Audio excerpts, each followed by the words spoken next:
Welcome to today's explainer. If you've ever felt like your carefully planned routines just totally crumble the second life throws a curveball at you, well, you are in exactly the right place. Today, we're exploring what genuine, stoic consistency actually looks like in the real world. We're looking at a fascinating snapshot in time, Eng's This Week in Review for week 29 of the year 2026. And let me tell you, this isn't just some simple diary entry. It is an absolute masterclass in holding your ground when everything around you gets incredibly chaotic. Okay, let's dive right into this with a question we all have to face eventually. How do your habits hold up when life gets chaotic? It's the ultimate universal struggle, isn't it? I mean, it's super easy to hit your daily step count, eat healthy, and meditate when you've got perfect weather and hours of free time. But what actually happens to those systems when everything goes wrong? That is exactly the pressure test we're going to unpack today.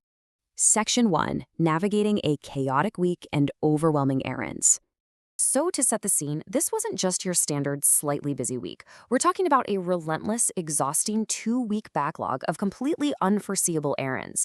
Add to that these heavy, continuous downpours of rain that basically threaten to derail any normal outdoor routines or gardening plans. It's the exact kind of overwhelming schedule that usually makes people just throw their hands up and say, you know what, I'll just restart my healthy habits next month.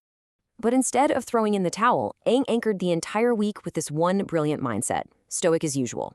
Now, this wasn't about toxic positivity or just pretending the exhaustion didn't exist. Not at all. It was about accepting the harsh reality of the heavy rain and the crazy errands and actively choosing not to give up on those long-term personal goals. It's a really powerful, foundational mindset, and it totally sets the tone for everything we're about to cover. Section 2, Securing the Health Baseline and Testing Physical Resilience. Before we even get into the hard data, we absolutely have to acknowledge the very real human element here. The sheer volume of those overwhelming errands led to some severe physical fatigue. Eng specifically notes feeling rather exhausted, which is absolutely crucial context. When you're running on empty, your baseline systems are stressed to their absolute limits. So let's see how that actually impacted a major metric like sleep. Interestingly enough, average daily sleep actually bumped up. It went from 6.1 hours the previous week up to 6.7 hours. But the context is everything here. Eng hadn't even resumed taking sleep supplements or consuming pumpkin seeds. Instead, the sheer brute force exhaustion of running all over town is literally what made falling asleep easier. So while sleep quality might have still left a little to be desired, the body finally forced itself to take the rest it absolutely needed. And speaking of running errands, formal exercise routines like hitting the gym for strength recovery training or going for a swim were entirely forgotten in the chaos, just completely out the window. But check out this adaptation. Traveling everywhere for those unexpected errands naturally kept the daily step count highly active. Basically, the environment provided the workout when the schedule couldn't. Looking at the numbers, that daily average held incredibly steady at 6,133 steps, falling right in line with the previous week. And crucially, to prevent the physical breakdown that usually comes with walking that much on a tired body, and proactively used a heat pad and massage treatments. The result? 0 recurrences of knee or back pain. Now, that is what successfully maintaining a baseline looks like in practice.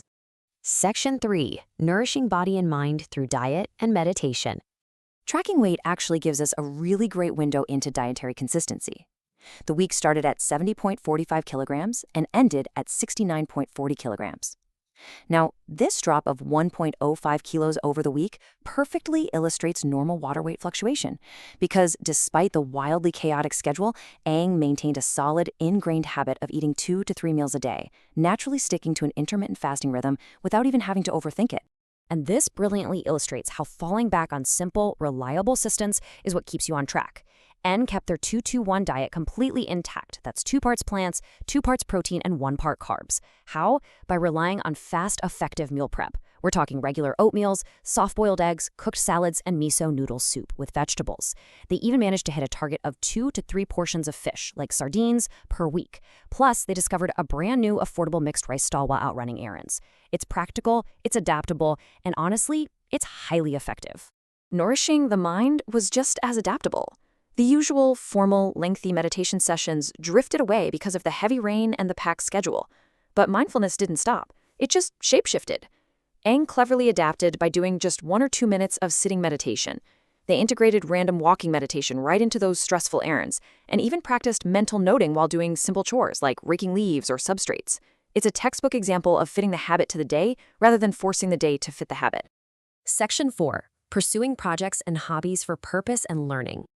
This totally proves that personal growth doesn't have to screech to a halt just because you're busy. Ag somehow maintained incredible creative momentum. Get this, they were writing 3 posts daily by optimizing their workflow with AI proofing tools. They were submitting GitHub pull requests for Python, Go, and Haskell, pushing through the rain to resume pending gardening chores, aggressively decluttering those classic "someday this might be useful" items from the kitchen, breeding fish, and even squeezing in mobile macro photography walks. I mean, talk about a productive week. Let's zoom in on one of those projects because it tells a fantastic mini story about patience. Aang was actually preparing a breeding tank for Crebensis cichlids. Now, if you know anything about these specific fish, you know they are highly susceptible to transfer shock. But despite the massive rush of the week, Aang took the extra time, their own sweet time as they put it, to handle them with extreme care, meticulously planning out the LED lights and sponge filters. And on the tech side, there was the challenge of macro photography. Aang was adjusting to new mobile camera hardware where macro shots actually had to be achieved through a telephoto lens. During these super short impromptu photo walks between running errands, they actively worked on finding the sweet spot, balancing the physical limits of the new lens with the phone's default AI software configurations. It's just a great example of finding little moments of learning right in the middle of the chaos. Section 5. Small incremental changes to keep moving forward. So how in the world do you actually achieve all of this when you're utterly exhausted? Well, the crucial point is captured perfectly in this quote from Aang's gardening notes. Slowly but surely, small incremental changes, if possible, on every day. When you can't do the full workout, you walk your errands. When you can't meditate for an hour, you do it for 1 minute while raking leaves. You just make minor changes here and there to ensure you are always moving forward. And that brings us to a final thought for you to consider. Think about your own unpredictable life and those chaotic weeks you inevitably face. What minor changes can you make today to keep moving forward despite the chaos? Don't wait for the perfect week to build your habits. Be stoic as usual, find your incremental changes, and keep pushing forward. Thanks so much for joining me on this explainer, and I'll catch you on the next one.